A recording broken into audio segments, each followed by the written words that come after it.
Nah, nigga, I was speeding down a highway making a peanut butter and jelly sandwich on my lap. Yo, you know what I'm realizing? This nigga Kevin Hart really wanted to host the Oscars, man. Like, a lot.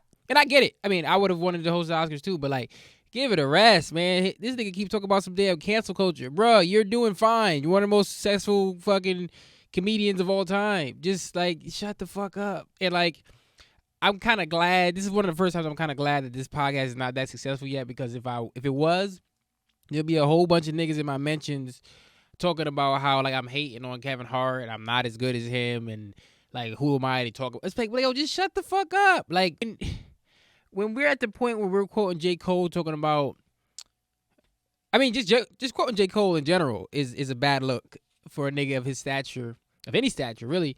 But but especially when it's the quoting, like, if you're laughing at a millionaire, the joke's on you. It's like, bro, we're laughing at you because you keep talking about cancel culture. Nah, nigga, nobody got canceled. You just didn't get to host the Oscars. That's probably what he's mad about with cancel culture. He's like, everybody else got off scot-free, and this nigga Kevin Hart pretty much got off scot-free too, but it was like, you not hosting those Oscars, nigga. I want you to know that up front. You're going to be fine, but you will not be hosting the Oscars. And this nigga just been eating that away at his fucking soul. Because that's the only thing I can think about why he keeps talking about cancel culture. Like, bro, it's done with. It's so funny, too. In response to, like, I think it was a week or two ago when Cat Williams had that really great response to the question about cancel culture. And it was really nuanced and thoughtful and, like, smart and true. It's like, bro, like, if niggas don't want you to call them some shit, don't call them that shit. And just be mindful and kind. And if you really funny, you'll be able to operate within those parameters. Then Kevin Hart come back with this shit. And I know, like, Kevin Hart and Cat Williams had a little beef in their time. So it's funny that they're still on opposing sides of an issue. The way Cat Williams answered that shit, it's almost like the nigga knew this shit was gonna come. It's kind of like he had got an advance copy of that interview that Kevin Hart did, and he was just like, let me get out here and just fucking smoke this nigga on this topic up front. So I got my hair up again. Nigga told me last week, he's like, you can't be wearing your hair like that in your little show, bro. You ain't gonna get no hoes. And I was like, hey, yo, what about me or my show makes you think that, like, I was in the market for hoes? What hoes? And what about the things I say on my podcast makes you think like I was marketing myself towards these theoretical hoes? Like, nigga, that's some wishful thinking on your part. I appreciate you. I guess, you know what I mean? I guess he was trying to say I was a little bit more presentable in other episodes and this was not it. But it's like, bruh, there are no hoes. I don't do this podcast for hoes, nigga. I do this podcast for vanity. This is about my ego. This has nothing to do with anyone else. Certainly not any hoes. Like, yo, that was the 21st episode of the show, bruh. Like, if these mythical hoes was gonna show up, they'd have showed up a few episodes ago. Also, I don't need any hoes, man. I got a fine young lady who will be acting as a hoe force field of sorts. So I don't really, no hoes need apply. By the way, this is episode 22 of the reigning, defending, undefeated, undisputed, most secret podcast in the motherfucking world. Nobody asked Shawn. Hosted by your boy, the motherfucking Diamond Boy, Shawn Murray, international heartthrob, heir to the Murrays here by my fortune, and of course, first Jamaican in the Kentucky Derby. This is the last episode before Father's Day, and I would like to talk about, how many fathers do you think in the world, percentage-wise, were happy the moment, remember I say the moment they heard that their woman was pregnant? I talk about, like, the moment the niggas heard it. How many dads do you think was just like, yo, this is the greatest news? Like, I mean, I think I be feeling like, yo, even great dads who wanted to be, who love their girl, who love their kids, who love the idea of being a father. I still feel like most dads was on some, like, hell no, stop playing with me, dog. I feel like most dads was on some, yo, that's crazy good news. Yo, I'm happy for you and me as well. And for us, and for the future, and for the baby, and for our families, and for the next however many years of spending our money, raising our child, and having the responsibility of doing that going forward. This is excellent news that I was hoping to hear from you, and I'm so glad that I heard it today. Like, what's the percentage? You know what I mean? Like, what's the percentage of dads who are happy to hear that we're having a baby? I'm gonna say worldwide in world history, I'm gonna say 22% that were like, "Yo, this is the best thing that could have happened to me." Because there's gonna be the dads. There's some dads who was wanted to have babies more than their girl did. You know what I mean? And then there's the dads who are in a relationship where they've been trying for a while to have a baby. And then there's some people who just respond so positively to any development. You know what I mean? Like, I'm the type of nigga, right? When there's responsibility to be taken, I will handle that responsibility, but I'm never glad to have more responsibility. Like, that's an indictment on me as a person, and that's something I could work on. But I'm never happy to have more responsibility.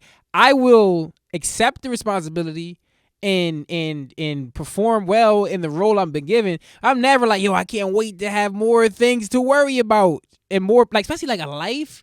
That shit's crazy. So shout out to all the dads who heard that news. It was still, you know what I mean? Took it in stride. You know what? Because that's something to work with.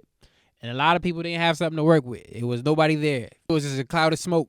You know what I mean? So shout out to the dads who didn't leave a cloud of smoke. So now, on to Nobody's Ask Shawn.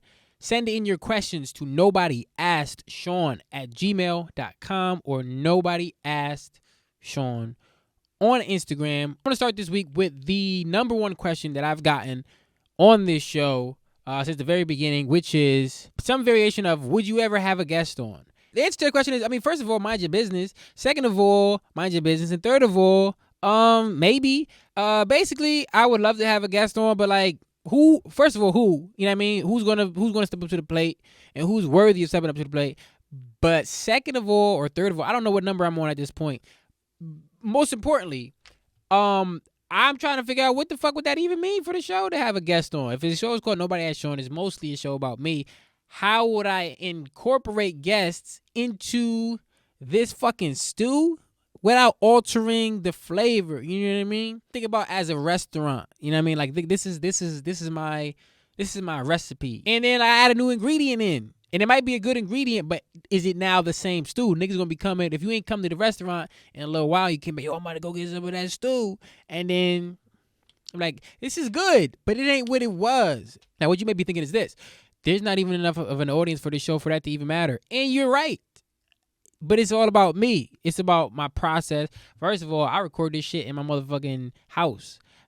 Niggas is not coming to my house. And, you know, Zoom podcasting has been more of a success than I expected because there's a lot of tech issues to deal with, but that's something to do. It's just I gotta make sure it feels right, like to have guests and, you know, coordinate all that shit. Because that's a lot of, as I was just saying, I'm not into a lot of extra responsibility, and that's a lot of more responsibility. But I am interested in the prospect of having guests. I have a lot of friends that would love to have on the show, and like comedians I know, and others, musicians, fashion designers, but. What would that be? Like, is it be like, would I be debating them about a topic? Would I be like, would they be bringing a topic to my attention that we could discuss? Like, what would it be? So if you got any ideas about how I could incorporate that, let a nigga know. Next question. Oh, this is a great question, bouncing off my whole stew analogy, which was kind of weird. Where did you learn to cook? Those oxtail buns were on point. Yes, I made some oxtail buns for some loved ones, and they enjoyed them. I learned to cook. I've been learning to cook for two places. I learned to cook for my motherfucking mother, who, I mean, she just taught me the basics. I used to just be like, yo, I used to get up early, and my mom would just, like, let me, like, she'd be like, oh, you want to, like, I'm realizing it was probably just out of her being tired as fuck. She's like, yo, you up early as fuck and you hungry. Just make your own eggs. You know what I mean? Like, I used to think she was like, oh, teaching me some shit. Like, she wanted to be, nah, nigga, she was tired as fuck. Lazy ass nigga. But that's okay. I appreciate that because I'm old enough now to realize that, you know what I mean? Niggas be tired. You know what I'm saying? And ultimately, what I've learned in life is the intentions don't even really matter most of the time. It's the result. You know what I'm saying? So if a motherfucker did taught you some shit because they was lazy or because they really wanted you to learn some shit, it don't really matter. You now know it. You know what I'm saying? Don't worry about their intentions. Worry about worry about what you got out of it. I started out just cooking eggs and shit, and then evolving from there, helping my mom cook and shit. Got interested in cooking, and then after that, everything else, honestly, I pretty much learned from watching TV. I was like, when I was a kid, when I was between like 9 and like 17, what I watched more than like anything else was Food Network and the Travel Channel. And I got really into Bourdain. I got really into Andrew Zimmern. I got really into fucking like even shit like Man vs. Food. I was really into Good Eats on Food Network with Alton Brown. I was into Down Home with the Neelys. I was into the motherfucking Barefoot Contessa, my queen. I was even into Paula Deen and all shit. But like, just picking up on techniques before I even ever had access to certain like ingredients, or before I even like, I knew how to cook a steak basically before I ever made a steak. You know what I mean? I knew how to cook a lot of dishes before I ever made them. And I used to, they would do a recipe and I would look it up.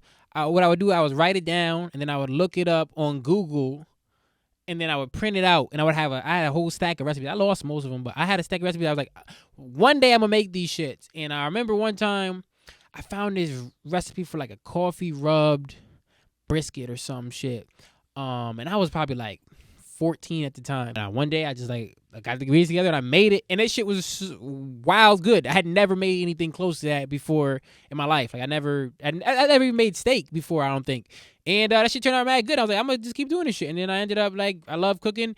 And honestly, man, like this, I've been thinking about getting a cooking business up off the ground, but it's just like, it's a lot of issues with space and supply. I would have to make a certain amount of food, but I also need to know that I'm going to sell that amount of food, and I need a space to cook it and store it. I got to get another fridge. There's a whole bunch of shit, but I haven't really been thinking about it for about a year of getting a cooking business of some sort off the ground, whether it's just making plates or whether it's a food truck or whether it's a restaurant, something. I really want to do something like that. But I appreciate you saying my cooking was good. And that's where I learned, from TV and my mother. And of course my grandmother. Yeah, because my grandmother was fucking amazing. Rest in peace to my grandmother, my mom's mom. Jamaican immigrant, right? I saw my grandmother, everything she ever cooked that required like she cooked it with one knife. And it was a serrated edge steak knife that was no longer even very sharp. And I'm talking about everything she ever needed to cut up. She cut up with that fucking knife. And I got so many knives now. And it makes me just like, yo, immigrants are just like the most talented people in the fucking world. Like the ingenuity and the craft. Like I'm talking oxtail, red snapper, fucking stewed chicken, jerk chicken, like everything. And that's just like the Jamaican food. I'm talking about, she made spaghetti and shit. I mean, you don't really need a knife for spaghetti, but the point is, she was doing that shit with a fucking steak knife. A cheap ass little flimsy steak knife. She cut everything with that garlic, fucking meat, everything. Like, amazing. So, just watching that woman, and she's such a great cook. Like, she was such a great cook. So, yeah, man, that's where I learned it from. TV and my mama and grandma. Next question. What's the wildest thing you ever did in the car? I made a peanut butter and jelly sandwich at 4 a.m. going about 70 on the highway in a car once. So I think that takes the cake. I feel like most people would answer that question with something about like drugs or alcohol, but nah, nigga, I was speeding down a highway making a peanut butter and jelly sandwich on my lap as I was on my way to work. I used to work at a company. We had to be up at like 4 o'clock in the morning because you had to be in at 4:45, and I wanted to make like something for breakfast, and then I didn't really have time to make nothing, and then I was like, what's something quick I could make is peanut butter and jelly. I didn't even have the time to make that shit at home, so I was like, I'm gonna just make this shit on the go. And I was making that shit, and I'm so happy it was 4 o'clock in the morning. There was no other cars on the road because I would have died. Like that shit, I was swerving, and I had like jelly all over the steering wheel, and like it was getting on my pants and shit. And and then the sandwich wasn't even that good because I didn't get the corners the way I didn't have. Like, the dexterity wasn't there, you know what I mean? Like, the corners weren't filled in the right way, so it was like, it was a bad sandwich, and it was reckless. It's the dumbest, not only is the wildest thing I've ever did in the car, it's probably one of the dumbest things I've ever done in my life. I was like, I could have just took the time to make the sandwich at home. It don't take that long to make a peanut butter and jelly sandwich, so I don't even know what I was thinking. But yeah, that's the wildest thing I ever did in the car. What's my dream job? Well, my dream job would have been to write for 30 Rock or Community or Veep. One of those 3 shows. That would have been my absolute dream job, and it's still a dream job because it can never happen now. I would also love to write, or I would love to write for Atlanta. That's not going to happen because they're going to finish that show before I'd ever be successful enough to write for it. I guess my dream job, I would love to be a Hollywood script doctor. If you don't know what that is, it's basically it's a motherfucker they bring in when there's a script that they need work on, and he comes in and he might be adding jokes, he might be fixing story structure, he might be fixing character problems, whatever it needs, whatever the script needs, you bring people in. There's a lot of comedians who do that, and there's a lot of great screenwriters and directors who do that. What non-pro sport deserves a professional league? Mat ball. The person who asked me this question, we used to be mat ball all-stars in high school. I would say ping pong. I mean, I guess it might be a pro league, but like I mean like a pro league, like where niggas is like, you know what I mean? It's on that level. I think that would be dope as fuck because ping pong is dope as fuck. I think also beer pong would be a great league. I don't even drink, but beer pong is fun as fuck and it's fun to watch. Final question: what is an isotope? Alright, so isotope is basically like you know when there's like siblings and they got the same mother but different fathers. You know what I'm saying? But they still love each other and all that. It's like that, but with like the elements. You know what I'm saying? It's like when a element, right, and it has atoms and it got the same amount of protons, but different amount of neutrons. So like the atomic weight is different. You know how George Foreman named all his kids George Foreman? You know what I'm saying? But they not the same kid, but they all got the same name. It's like that. It's like, you know how they got like carbon and it's like carbon 12 and carbon 13. Like it's the same element, but it's like sort of different. You know what I mean? It's like, or like plutonium 9 or like Madden. Like, you know what I mean? Like Madden 12 and Madden 13 is like the same game essentially, but just a different roster. Maybe like, you know what I mean? One new little feature, the graphics look a little better. It's like that, but with the elements. But sort of not like that because it's more about atomic weight and all that shit. But come on, man. You went to science class. Stop playing. Anyway, that's the episode for this week. Like, subscribe, share. Thank you for watching. Thank you for listening. Thank you for loving me. Thank you for being a friend. Thank you for watching the Golden Girls after school sometimes when you stayed home from school because you was sick, but you wasn't really sick. You was just trying not to go to school, and maybe you might have called a little something over to have a little bit of intimate moments with them. And you really hope your parents didn't find out. And they did. They knew. But they was cool parents. Not like so cool that they was just going like let you do it, but when they found out, they didn't even really bring it up. They was just like, they saw the condom and they was like, I'm glad my son or daughter is using protection, and that's really all I could hope for. Why I'm going to be a hater when you know they're at the age when they're going to start doing this anyway. So it's sort of, thank you for that. And as always, Hulk Hogan, we coming for you, nigga. I don't remember asking you a goddamn thing.